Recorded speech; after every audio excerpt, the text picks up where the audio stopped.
This video is brought to you by Tripploy. এটা basically একটা agency যারা আপনাকে হেল্প করবে আপনার যদি হায়ার এডুকেশন বাইরে গিয়ে করার ইচ্ছা থাকে সেই ক্ষেত্রে। এবং এই কোম্পানির উদ্যোক্তা আমার খুবই ক্লোজ একজন ইউনিভার্সিটি ফ্রেন্ড, সো ট্রাস্ট নিয়ে কোনো ইস্যু থাকছে না। এবং ইউকেতে তাদের ভিসা সাকসেস রেট এখন পর্যন্ত 100%।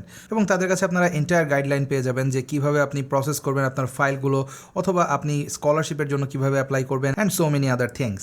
এবং কিছু ক্ষেত্রে IELTS ছাড়াও আপনি ইউকেতে হায়ার স্টাডি কমপ্লিট করতে পারবেন।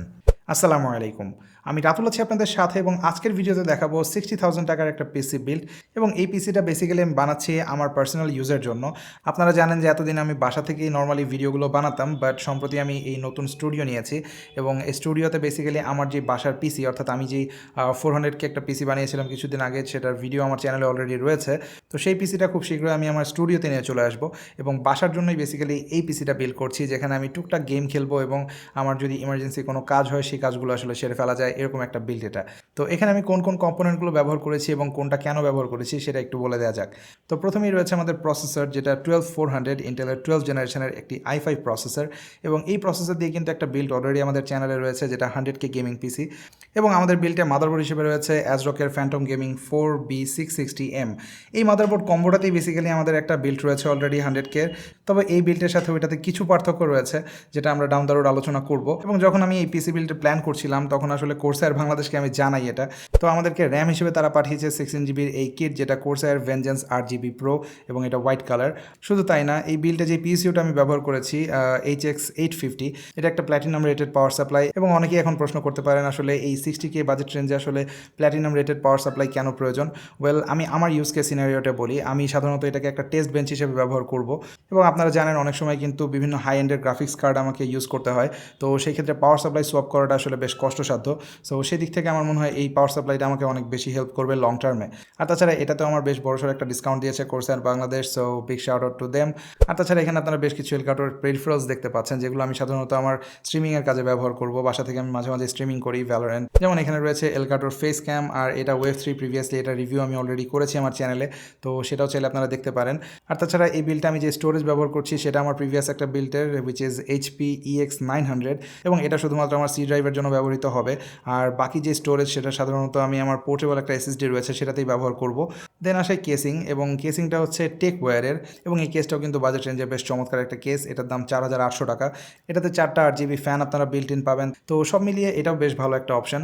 তো এটা একটু নামিয়ে রাখছি, এটার কারণে হয়তো আমাকে দেখতেই পাচ্ছেন আপনারা ঠিক মতো। আর আপাতত আমি এই বিল্ডে কোনো রকম GPU অ্যাড করছি না। আমার পার্সোনাল পিসিতে অলরেডি 3080 রয়েছে RTX, বাট আমি এটাতে হয়তো সামনে GPU অ্যাড করব। এবং আমার প্ল্যান রয়েছে সামনে হয়তো 3060 Ti বা 3070 টাইপের কোনো একটা GPU ইনক্লুড করা। সো সেক্ষেত্রেও কিন্তু আমার এই HX পাওয়ার সাপ্লাই, যেটা 850 ওয়াটের, এটা আমাকে বেশ ভালো একটা সাপোর্ট দেবে। আর তাছাড়া আপনারা জানেন যে 12th জেনারেশনের যে মাদারবোর্ডগুলো রয়েছে, যেমন এই B660M, এটাতে কিন্তু আপনারা চাইলে 13 জেনের প্রসেসরও ব্যবহার করতে পারবেন, জাস্ট একটা বায়োস আপডেট করতে হবে। তো আমি যদি পরবর্তীতে প্ল্যান করি যে আমি প্রসেসর আপগ্রেড করব, সেটাও কিন্তু এই মাদারবোর্ডে পসিবল। আর আপনারা হয়তো অনেকে এটাও চিন্তা করছেন যে আসলে এখন অলরেডি 13 জেনারেশনের প্রসেসর যেগুলো এন্ট্রি বাজেটের, সেগুলো কিন্তু বাংলাদেশে অ্যাভেলেবল হয়েছে, তো সেগুলোতে আমি কেন গেলাম না।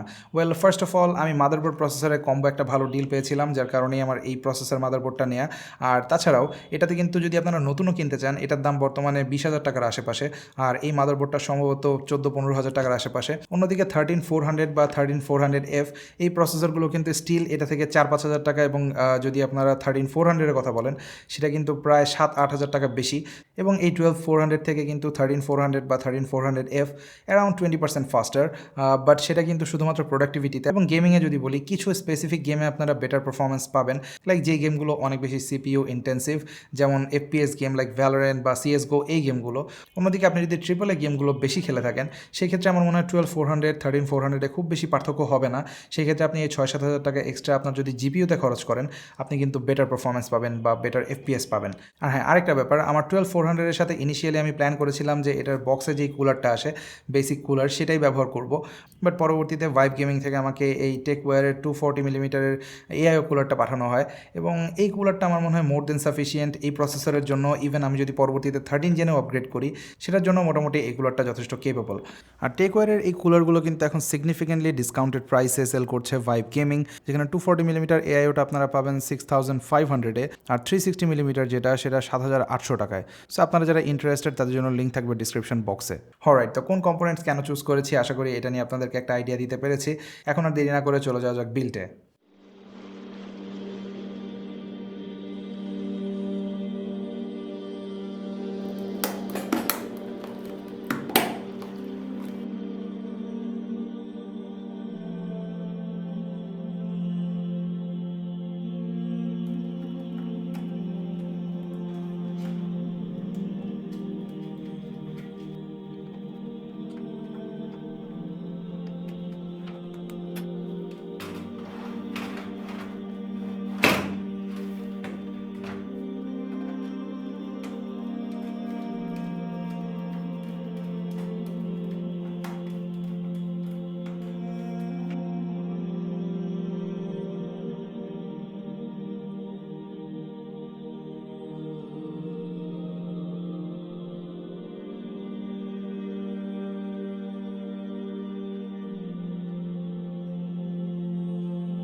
অলরাইট, তো আমাদের build done. Now let's talk about the performance. তো শুরুতে যদি আমরা Geekbench 5 এর রেজাল্ট নিয়ে বলি, তাহলে এখানে আপনারা দেখতে পাচ্ছেন এই প্রসেসরের সব থেকে ক্লোজেস্ট কম্পিটিটর 5600X এর সাথে তুলনা করেন, তাহলে এই প্রসেসরটা কিন্তু বোথ মাল্টিকোর এবং সিঙ্গেল কোরে বেটার পারফর্ম করে। ইভেন Cinebench R23তেও কিন্তু মাল্টিকোরে আপনারা প্রায় 11,000-এর উপরে স্কোর পাবেন। অ্যান্ড ডিউরিং দিস বেঞ্চমার্ক এটার যে 240mm AI সেটার পারফরমেন্স আমি যতটুকু অবজার্ভ করলাম মোটামুটি ভালোই ছিল, যদিও আমি আরেকটু বেটার থার্মাল পারফরমেন্স এক্সপেক্ট করছিলাম। আর গেমিংয়ের কথা যদি বলি, যেহেতু আমি শুরুতেই বলেছি এটাতে আপাতত আমি কোনো জিপিইউ অ্যাড করছি না, সো এটার যে বিল্ট ইন গ্রাফিক্স রয়েছে HD 730, সেটাতে আমি ভ্যালোরেন্ট খেলেছি এবং ভ্যালোরেন্টে 1080p-তে একেবারে সব লোতে রেখেও আমি অ্যারাউন্ড 120 FPS অ্যাভারেজ পাচ্ছিলাম, যেটা ডিসেন্ট এনাফ বলা যায়। এর থেকে বেটার পারফরমেন্স আপনারা 5600G-তে পাবেন, বাট তখন কিন্তু আপনার জিপিইউর ফুল পোটেনশিয়াল আপনারা ব্যবহার করতে পারবেন না। সো আপনার প্ল্যান যদি থাকে জিপিইউ অ্যাড করা, সেই ক্ষেত্রে এই প্রসেসরটা একটা বেটার অপশন অ্যাটলিস্ট বর্তমান প্রাইস পয়েন্টে। আর প্রোডাক্টিভিটির কথা যদি বলি, DaVinci Resolve আমার Fujifilm X-T4-এর যে 10-bit 4K সেটা আমি প্লেব্যাক করার ট্রাই করেছি এবং নেটিভ রেজলিউশনে অবশ্যই এটা প্লেব্যাক হচ্ছিল না, বাট আমি যখন প্রক্সি অন করেছি তখন একেবারেই স্মুথলি প্লেব্যাক করতে পারছিলাম এবং তখন এডিটিং করা পসিবল। বাট অবশ্যই জিপিইউ থাকলে অনেক বেটার পারফরমেন্স আমরা পেতাম, বিকজ Vinci Resolve কিন্তু জিপিইউকে খুব ভালো ইউটিলাইজ করতে পারে। সো আপনার যদি ফিউচারে প্ল্যান থাকে জিপিইউ অ্যাড করবেন, সেক্ষেত্রে এটা একটা চমৎকার বিল্ড হতে পারে। অলরাইট গাইস, তো এই ছিল আমাদের বিল্ড। কেমন লাগলো আজকের ভিডিওটা অবশ্যই কমেন্ট সেকশনে জানাবেন, আর এই ধরনের পিসি বিল্ডিং ভিডিও আরও বেশি দেখতে চান কিনা সেটাও জানাতে ভুলবেন না। আর যদি ভিডিওটা ভালো না লেগে থাকে সেটাও কেন লাগেনি কমেন্ট সেকশনে জানাতে পারেন। আর চ্যানেলটা সাবস্ক্রাইব করে না থাকলে সাবস্ক্রাইব করে রাখবেন, পরবর্তীতে অন্য কোনো ভিডিওতে আপনাদের সাথে দেখা হবে। সে পর্যন্ত সবাই অনেক অনেক ভালো থাকবেন, সুস্থ থাকবেন। আল্লাহ হাফেজ।